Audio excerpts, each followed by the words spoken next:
السلام عليكم ورحمة الله وبركاته. اللهم لك الحمد كما ينبغي لجلال وجهك وعظيم سلطانك وقدرك. اللهم صل على سيدنا محمد الوصف والوحي والرسالة والحكمة وعلى آله وصحبه وسلم تسليما. أما بعد، أخوتي الأحبة، هذا الدرس من دروس علم المصطلح أو علم مصطلح الحديث أو علم الحديث كما يعرفه العامة. نأتي إلى الدرس الثالث بعد ما أعطينا الشجرة وكتبنا هاي الشجرة ورسمناها لفروع وأقسام علم الحديث، علم مصطلح الحديث، وقلنا هل هو متى بدأ ومتى ظهر ونشأته وما هي المصنفات المشهورة حتى يستطيع أن يعود إليها طالب العلم ليدرسها ويأخذ من منابعها الأصلية. نأتي إلى الدرس الثالث وهو أقسام علم المصطلح أو علم الحديث، أقسام علم الحديث. طبعا هناك تعريفات أولية مهمة يجب أن عندما تدخل إلى دراسة هذا العلم الكبير والفن العظيم. هناك تعريفات أولية يجب أن نتعلمها. قبل هذه، علم المصطلح ينقسم إلى 4 أقسام أو مباحث. أول قسم أقسام هذا العلم. ثاني شيء تعريفه، يجب أن يكون هنالك تعريف شامل جامع مانع لهذا، حتى الدارس عندما يقرأ هذا التعريف يعرف ما هي أصوله وما هي غايته هذا الحديث، هذا التعريف. لذلك المبحث الثالث يكون موضوعاته، ما هي موضوعاته نتعرف عليها. والثمرة المرجوة من هذا العلم، الثمرة المرجوة من علم مصطلح الحديث. طبعا من أعظم العلوم هذا علم مصطلح حديث، ودارس علم الحديث يعني أعظم العلوم علم العقيدة، علم أصول العقيدة وعلم ومصطلح الحديث، وكذلك الفقه الشافعي خاصة، الحنبلي، الفقه بشكل عام، وعلم مصطلح من أهم الدروس. فأقسامه تنقسم إلى علم الحديث رواية وعلم الحديث دراية، علم الحديث رواية وعلم الحديث دراية. إذن علم المصطلح أقسامه، تعريفاته، موضوعه وثمرته. نأتي إلى القسم الآخر، هي الأخبار 3: الحديث أولا، ثانيا الخبر، ثالثا الأثر. أنت تسمع في كتب الحديث أو في المرويات أو الكتب الإسلامية تسمع في الأثر، أو وردنا خبر عن فلان، عن ابن عباس، عن فلان من الصحابة أو التابعي خبر، أو حديث قال رسول الله صلى الله تعالى عليه وسلم. فإذا هناك حديث وهناك خبر وهناك أثر، كلها عائدة للرسول الأعظم صلى الله عليه وسلم. الحديث هو ما أضيف إلى النبي صلى الله عليه وسلم، ما أضيف إلى النبي. مثلا نقول قال رسول الله صلى الله عليه وسلم: من رأى منكم منكرا فليغيره. هذا حديث هو مرفوع للنبي، يعني بدون ما أذكر السند، ما أضيف إلى النبي إذا كان صحيح طبعا، إلى النبي من قول أو فعل أو تقرير أو صفة خلقية أو خلقية. الخبر ينقسم إلى 3 أقسام. الخبر مرادف للحديث، والخبر مغاير للحديث، والخبر أعم من الحديث. مرادف للحديث، مغاير. فالحديث ما جاء عن النبي صلى الله عليه وسلم، الحديث ما جاء عن النبي صلى الله عليه وسلم، هذا مرادف للحديث، أو ما جاء عن النبي صلى الله عليه وسلم عن النبي. والخبر ما جاء عن غيره من الصحابة مثلا. هذا الخبر مرادف للحديث ومغاير للحديث وأعم من الحديث. الأثر ينقسم إلى قسمين أيضا، مرادف للحديث، هذا الأثر مرادف للحديث النبي صلى الله عليه وسلم، أو مغاير له. المغاير له ما أضيف إلى الصحابة أو التابعين من أقوال وأفعال. نبدأ يعني نتعرف هذا حتى يعطيك صورة واضحة عن ما ستدرسه في المستقبل. نأتي إلى علم المصطلح الحديث، أقسامه. قلنا هناك قسمين لعلم مصطلح الحديث، يسمى علم الحديث رواية وعلم الحديث دراية. نأتي إلى علم الحديث رواية. علم الحديث رواية هو العلم الذي يهتم بما روي عن النبي صلى الله عليه وسلم من أحاديث، بحيث تحرر ألفاظها وضبطها وترتيبها وروايتها، بحيث تحرير ألفاظها وضبطها وروايتها. يعني يرويها شخص يضبطها، يضبط المتن ويضبط السند، ويرويها عن الرسول الأعظم صلى الله تعالى عليه وسلم. فالرجل المشتغل، الإنسان المشتغل بهذا العلم يروي الحديث الذي جاء عن النبي عن شيخه عن شيخه في ذلك الزمان إلى قيام الساعة عن شيخه عن النبي صلى الله عليه وسلم، بصرف النظر أو بغض النظر عن صحتها أو ضعفها. يعني يرويها بإسناده كما فعل البخاري ومسلم وأحمد وابن ماجه وغيرهم وأبو داود والنسائي في كتب الصحاح وغيرها من أصحاب المسانيد، مثل مسند أبي بكر الصديق، مسند عمر، وهكذا. إذن هذا الرجل يحفظ أحاديث اللي في مسند عمر بن الخطاب، في مسند علي بن أبي طالب، في مسند أبو بكر الصديق، أو في مسند البخاري أو مسلم، بغض النظر يرويها بغض النظر عن ضعفها أو صحتها أو هو مقبول أو مردود أو حسن أو غيره ذلك. إذن هو الرجل المشتغل بعلم يروي عن النبي صلى الله عليه وسلم من الأسانيد التي جاءته عن النبي بصرف النظر لا يتحقق من صحتها، وهذا يسمى علم الحديث رواية، بدون تمحيص، بدون جرح تعديل. وإن كان فيهما علماء من جرح التعديل، ولكن القصد في هذا العلم هو جمع أحاديث النبي. هذا علم الرواية يأتي بالأحاديث، بعدين يأتي علم آخر دراية يغربل هذه الحال ويحرر ألفاظ الحديث، يعني من ناحية الإعرابية، من ناحية لغة العرب، الجذرة واللفظة ومعناه، ويضبطه ويكتبه في كتابه عن شيخه عن شيخه عن فلان عن فلان. إذا التلميذ يأخذ عن شيخه أخذ بسند متصل، يسمى سند متصل، يعني ماكو تلميذ يأخذ عن شيخه ولم يرى شيخه كما سيأتي مستقبلا. يروى بسنده ولا يهتم. إذن علم الحديث رواية الرجل يعمل بهذا ويروي حديث النبي من دون الالتزام بصحة الحديث أو ضعفه، ويرويه بسنده ولا يهتم بحال الراوي صدقه أو كذبه. هذا علم الحديث رواية. علم الحديث دراية هو علم المصطلح. علم المصطلح من تسمع يعني علم الحديث دراية. علم الحديث دراية هو اللي نحن معنيين بتدريسه لإخواننا الأحباب. علم المصطلح تعريفه هو علم بأصول وقواعد. هو علم يجب أن أعرف هذا علم، أعرف الأصول والقواعد لهذا العلم، يعرف بها هاي الأصول والقواعد يعرف بها أحوال السند والمتن. إذن علم المصطلح أو علم الحديث دراية هو علم بأصول وقواعد يعرف بها أحوال السند والمتن. هذا أبسط تعريف. طبعا بحثنا عنه كثير من التعاريف لما علم المصطلح. هو علم بأصول وقواعد يعرف بها، هذه الأصول والقواعد يعرف بها أحوال السند والمتن. فالرجل الذي يعمل بهذا العلم بعلم المصطلح عنده قواعد وأصول يعمل بها وعليها، ويطبقها على الأحاديث، يطبق هذه القواعد والأصول على الأحاديث بحيث يصل في الأخير إلى النتيجة، وهي الثمرة التي قلنا، الثمرة المرجوة من علم المصطلح. هل هذا الحديث مقبول؟ هاي الثمرة. هل هو مقبول يحتج به أم لا؟ أو هو متواتر أم لا؟ وهكذا من الصحة والضعف. هذا علم مصطلح تعريفه علم بأصول وقواعد يعرف بها أحوال السند والمتن. زين. الثمرة مالته تمييز المقبول والمردود من الأخبار والآثار والأحاديث. تمييز المقبول والمردود من الأخبار، المقبول من المردود من الأخبار. قال السيوطي في ألفيته، الإمام السيوطي في الحديث صاحب كتاب تدريب الراوي، هذا قلنا لكم الكتب المشهورة، كتاب تدريب الراوي للإمام السيوطي.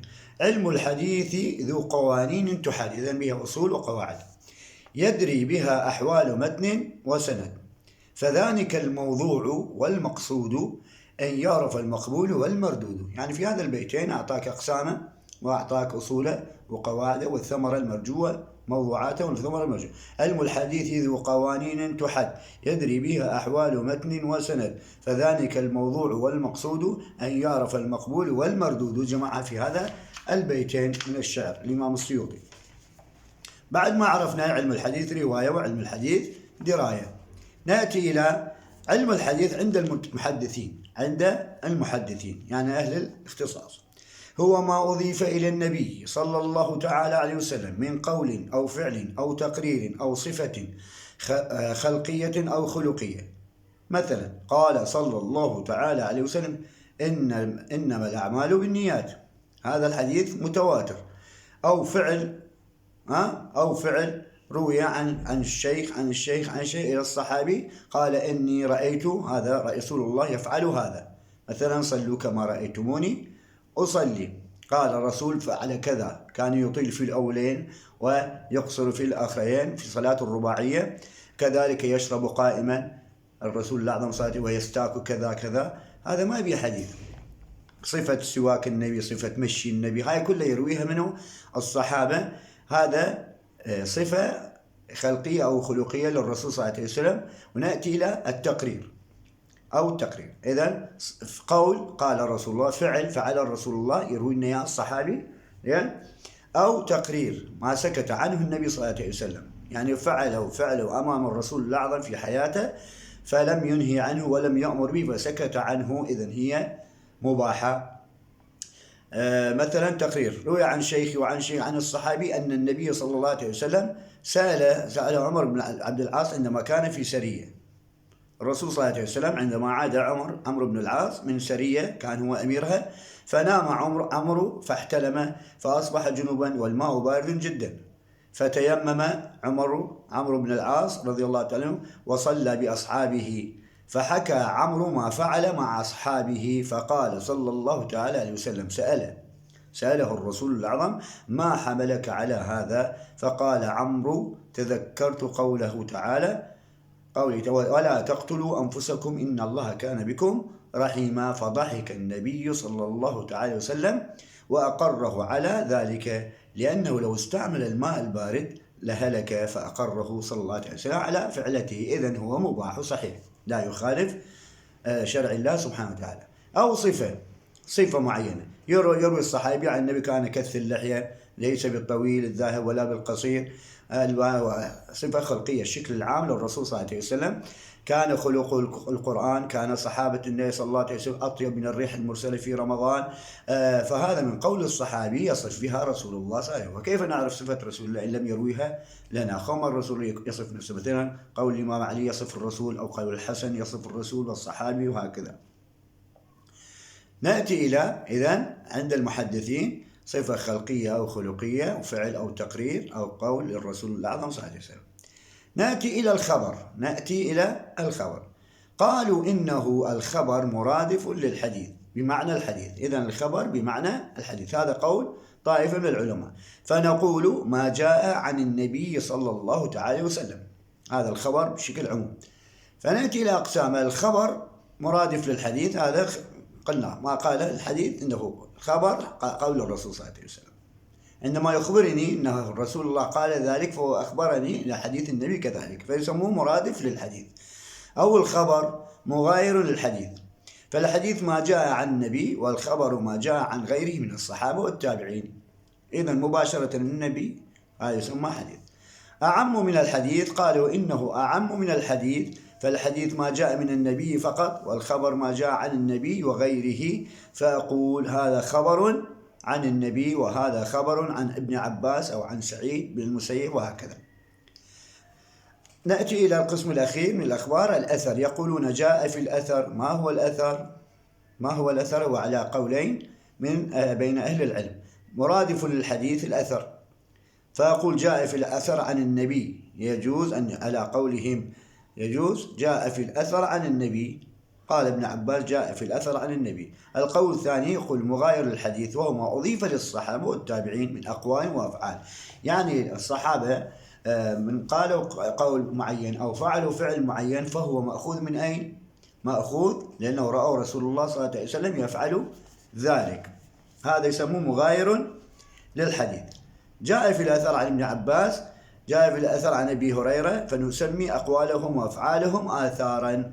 إنما أقوال وأفعال رسول الله نسميها حديث.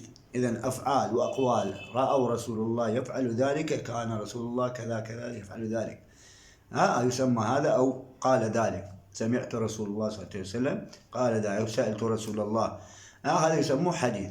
أما أفعال الصحابة والتابعين فيسمى الأثر.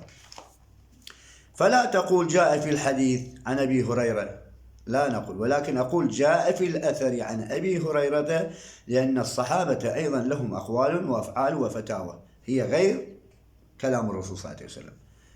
فتوى ابن عباس، فتوى أبو هريرة، فتوى أبي سعيد الخدري، فتوى عمر بن الخطاب رضي الله تعالى عنهم، هذا يسمى مغايرة للحديث، يسمى آثار الصحابة أو التابعين. والراجح عند العلماء الآثار هي مغايرة للحديث. قلنا إلى الخبر ينقسم إلى مرادف للحديث ومغاير للحديث. مغاير للحديث، والخبر قلنا أعم من الحديث، أعم مرادف له أو مغاير له أو أعم من الحديث. الأثر يقول إنه مغاير للحديث ومباين له أو مرادف له، فصلنا ذلك بشيء من الوجازة والسرعة. هذه القسم الأول، علم الحديث دراية وعلم الحديث رواية. تعريفات أولية مهمة أخرى، تسمع ماذا يقول الإسناد، وفي السند سنده صحيح كذا كذا، وفي السند كذا رجل مردود أو كذاب أو فيه نكارة كذا. فالسند ما هو السند؟ على معنى الإسناد يأتي على معنيين. الإسناد يأتي على معنيين: أعزو الحديث إلى قائله، أي أسند هذا الحديث من قاله إلى قائله المتكلم به، عن أبي هريرة، عن أبي سعيد الخدري، عن النواس بن سمعان، وهكذا. أعزو الحديث إلى قائله، فأسندت الحديث حتى أعرف من أين أخذته. هل هذا الرجل ثقة اللي نقل لي الخبر؟ هل هو موثوق دينه؟ هل هو كثير الحفظ؟ وهكذا. والرأي الثاني سلسلة الرجال. السند طبعا احنا بالنسبة لوقتنا هذا سلسلة رجال عن إلى الرسول الأعظم صلى الله عليه وسلم. هذه السلسلة تعتبر السند. مأخوذ من أين؟ أنا أين أخذته؟ أنا أخذته عن شيخي، وشيخك أخذ عن شيخه بالمشافهة وسمع منه وكتب عنه. إذن أعزو الحديث إلى إذا عزيت في مسند أبي هريرة مثلا، أسند هذا الحديث إلى أبي بكر الصديق وعلي بن أبي طالب عليه السلام وهكذا. فأنت تعرف السند هذا مضبوط صحيح، يعزل إلى صحيح، يروى إلى فلان من الناس. أو السلسلة، أذكر السلسلة.